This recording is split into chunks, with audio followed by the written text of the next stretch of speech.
Assalamualaikum warahmatullahi wabarakatuh. Waalaikumsalam. Semangat, alhamdulillah di sini orang semangat banget terawih. Amin. Amin. Lagi salamnya, jawab salam, insyaallah besok utangnya, rezekinya banyak. Sekali lagi. Assalamualaikum warahmatullahi wabarakatuh. Waalaikumsalam warahmatullahi wabarakatuh. Innal hamdalillah wa nusallimu ala rasulillah Muhammad ibn Abdullah wa ala alihi wa sahbihi wa mawala.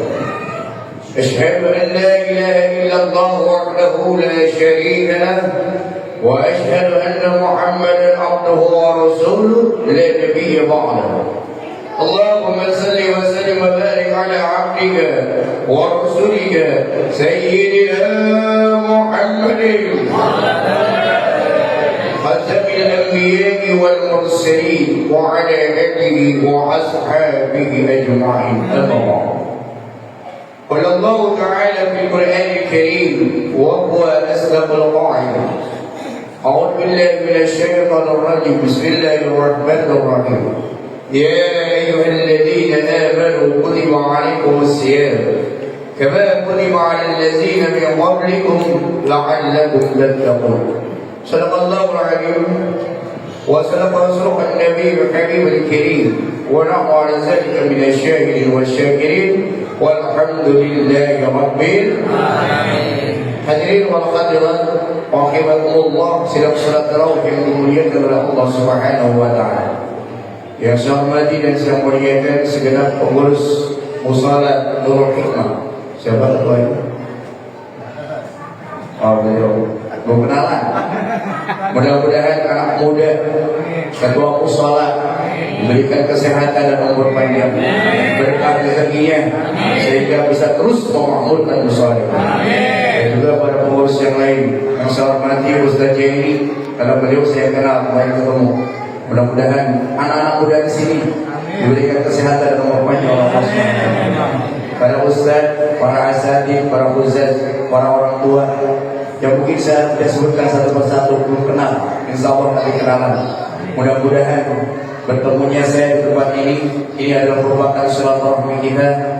Mudah-mudahan kita termasuk dalam hadis Rasulullah, man ahabba ayyubsatalahu fi rizqihi wa ayyunsa'alahu fi asalihi falyasir rahimah.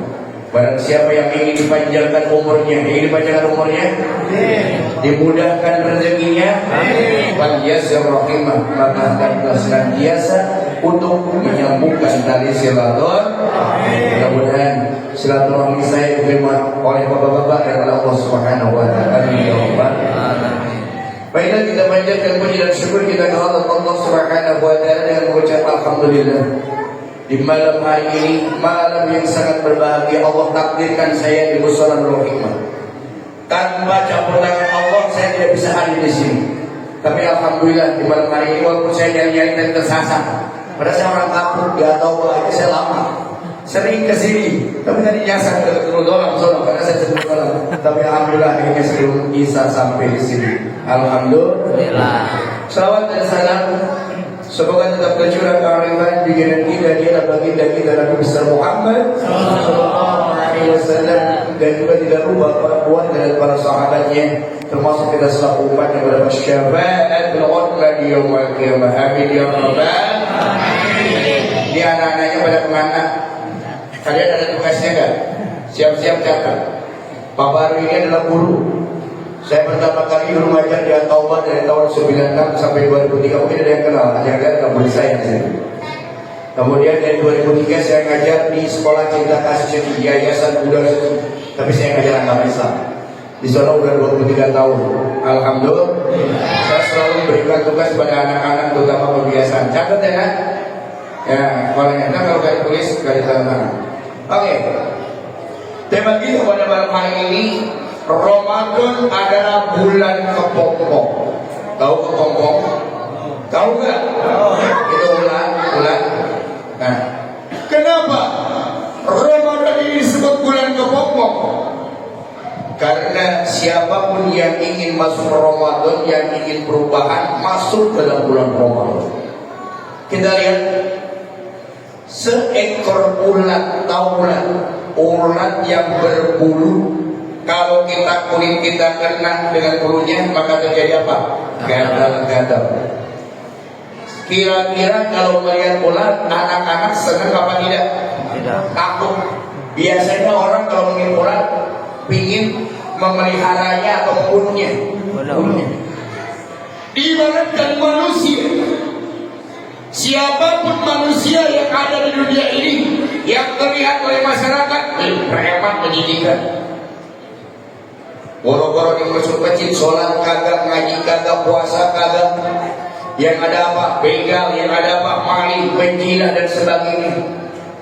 Itu ibaratkan ulat, siapapun ingin gak mendekatinya, tidak ingin mendekatinya. Tetapi kalau dia ingin berubah masuk ke dalam kepompong Ramadan, maka ulat akan mengalami sebuah metamorfosis, menggulung-gulung. Di mana? Di daun-daun. Dalam beberapa hari, anggaplah 1 bulan di bulan Ramadan, maka apa yang terjadi? Ulat yang menjijikan, yang orang tidak senang dan dilihatnya pula agak enak, selalu bikin heboh masyarakat. Tapi dia masuk Ramadan selama 30 bulan, apa yang terjadi? Begitu keluar dia akan berubah menjadi kupu-kupu yang sangat indah. Betul apa enggak? Bukan kupu malam, bukan. Masih ada kupu malam. Banyak. Jangan-jangan di sini ada pelanggannya. Insya Allah di sini ada. Kupu-kupu yang keluar, maka berwarna-warni. Pasti anak-anak seneng gak bobo sama kupu-kupu? Bapak-bapak seneng gak sama kupu-kupu? Seneng. Yang sayangnya di Jakarta kupu-kupunya jarang. Kenapa? Kembang-kembangnya jarang. Yang ada masih ada kupu-kupu malam. Yang pulangnya, yang malamnya ngangkal, pagi-pagi baru pulang jam 4. Dari mana nih? Biasa kerja. Oke, siapapun, warna apapun, dosa apapun, masuk ke dalam Ramadan ingin berubah diri, maka insya Allah akan keluar bagikan kupu-kupu yang sangat indah. Dan biasanya kupu-kupu yang dia serap kira-kira kotoran apa madu? Madu kan? Dan madu itu akan memberikan obat. Madu itu adalah merupakan yang sangat berharga-harga, mahal, bisa 200, bisa 200. Hebat kan? Dari tadi yang seperti ulat bulu-bulu, kemudian melalui metamorfosis, kalau bahasa kerennya, keluar menjadi kupu-kupu yang sangat indah, dan siapapun memandangnya pasti dia akan senang. Orang pelit masuk Ramadan, insya Allah, apalagi datang sholat berjamaah isya, kelompoknya belum jalan ya. Nih ada kelompok jalan, insya Allah tiap malam keluarkan uangnya. Ada apa? Oke, itu wabi amwalihim haqqul lisaili wa mahrum. Setiap harta yang kita dapatkan, salary yang kita dapatkan, ini udah pada gajian kita lewat dulu. Karena sedang tentang luar, pasti udah pada gajian, cek di bankingnya.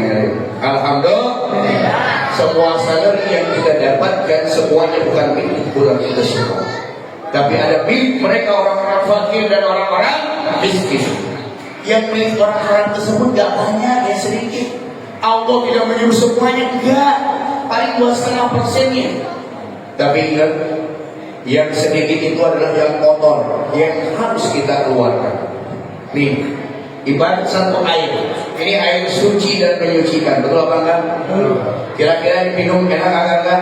Mau meminumnya? Mau. Bahkan ketika gak ada air, hanya satu ini boleh buat wudu, boleh. Tapi seandainya air ini terbuka, kemudian masuklah kotoran cicak, maka air ini akan berubah menjadi apa? Najis. Mau nggak meminumnya kira-kira? Dan kalau diminum jadi penyakit kan? Betul. Ibarat harta kita yang kita keluarkan sebagian hartanya melalui infak dan bersedekah, karena pada hakikatnya dengan infak bersedekah itu adalah tazkiyatul mal, mensucikan harta kita. maka yang sedikit kalau tidak dikeluarkan bercampur dengan yang banyak, akhirnya yang sedikit kotor akan mengotori semuanya daripada harta kita. Jangan harap. Kata Nabi, "Idza daqal al-halal yakhrujul halal." Apabila masuk ke dalam perut kita, masuk kepada anak-anak kita, makanan yang kita nafkahi yang halal, maka daqal al-halal, keluarnya yang halal. Artinya, makanan yang kita makan dari bukan semua, ada kolak, ada buah-buahan, ada bihun, semuanya masukin semua. Tapi dengan cara yang halal, maka itu akan menjadi sari-sari makanan, diedarkan ke seluruh, insya Allah masuk otak, anaknya jadi anak yang pintar dan soleh. Insya Allah masuk dalam kita akan mudah untuk beribadah kepada Allah Subhanahu wa Ta'ala. Tapi sebaliknya, ila dakhalal haram yakhrujul haram. Apabila masuk ke dalam perut kita yang haram, maka keluarnya punya haram, sama seperti tadi. Air yang suci karena tercampur dengan najis dimakan oleh kita, makanannya bukan sari-sari makanan, tapi akan berubah menjadi virus berbagai macam penyakit. Betul apa enggak? Banyak orang kerja, padahal gajinya aja berapa sih sebulan? Banyak. Tapi mobilnya banyak. Kenapa? Asal korupsi, begitu pensiun apa yang terjadi? Setruk. Na'udzu. Kita ingin baik-baik saja kan? Betul apa enggak? Betul. Maka dengan bersedekah berimbang nanti boleh dikelilingi keluar. Insya Allah akan memberikan keberkahan buat kita semua.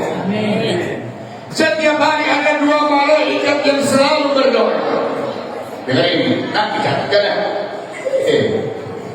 Yang pertama malaikat berdoa, Allahumma anbi munbiqan khalfan. Ya Allah, berikanlah tambah-tambah rezeki bagi mereka yang senantiasa menginfakkan hartanya di jalan Allah. Malaikat itu makhluk yang sangat taat. Karena malaikat gak punya nafsu, taat banget. Lain dengan iblis. Iblis adalah makhluk yang sangat durhaka karena yang ada nafsu. Kalau kita manusia, kadang-kadang taat, kadang-kadang durhaka. Karena manusia bukan malaikat, manusia bukan setan.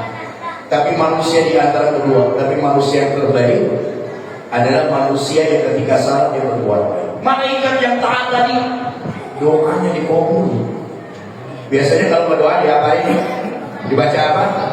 Allahumma rzuqna. Amin. Gimana bacanya? Amin. Coba bareng-bareng 2, 3.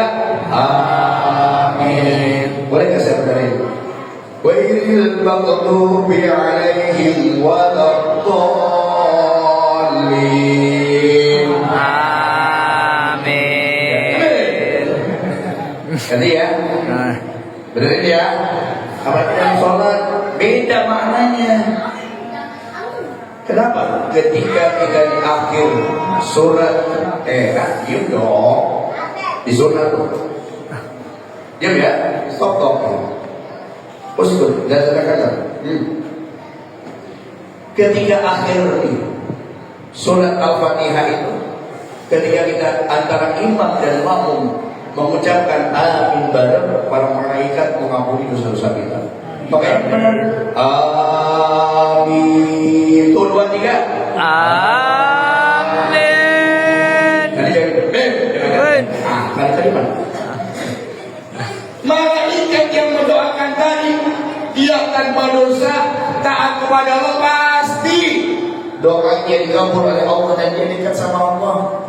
Makanya orang yang senantiasa infak, bersedekah, bukannya semakin miskin, semakin kaya. Betul apa enggak? Betul. Hartanya semakin berkembang.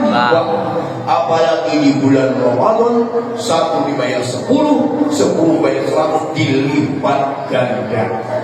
Sedekah bukan hanya sekedar uang. Punya kolak sedikit tetangga dikasih, betul apa enggak? Betul. Punya gorengan dikasih, betul apa enggak? Betul. Ya rendang, bikin rendang dikasih, jangan tetangga yang baunya doang lah, bau rendang. Kasih agak dosa loh. Ya. Apalagi nih di masjid, di musola, taruh 1 Berapa? Teko kopi, kalau satu teko teh manis, apalagi ada kurmanya. Maka ketika ada orang mungkin dari jauh mau berbuka, dia makan, orang tersebut rindukan surganya Allah Subhanahu. Ya, nanti kalau keliling keluar juga gitu. Insya Allah di masjid alhamdulillah ini mau sholat kan di masjid bisa jadi. Apa jadi masjid di penuh di sini mah ada ini nggak apa-apa. Dulu kan yang ada dulu nggak tahu apa. Di sini apa? Mumin. Ini nggak apa-apa. Jadi masjid terus hikmah apa? Amin. 13 wakaf itu, insya Allah boleh wakaf buat akhirat. Kenapa? Kita ngumpul harta, belum tentu anak kita ingat sama kita. Betul apa enggak? Betul. Kita meninggal dunia rebutan warisan, berantem akibat apa? Persaudaraan hancur gara-gara apa? Warisan. Oke, ini sebentar lagi udah tua-tua punya harta banyak, wakaf ini ya sama wakaf nanti buat Masjidul Hikmah beli dari sana. Maka ketika meninggal dunia di alam kubur ngalir terus pahalanya.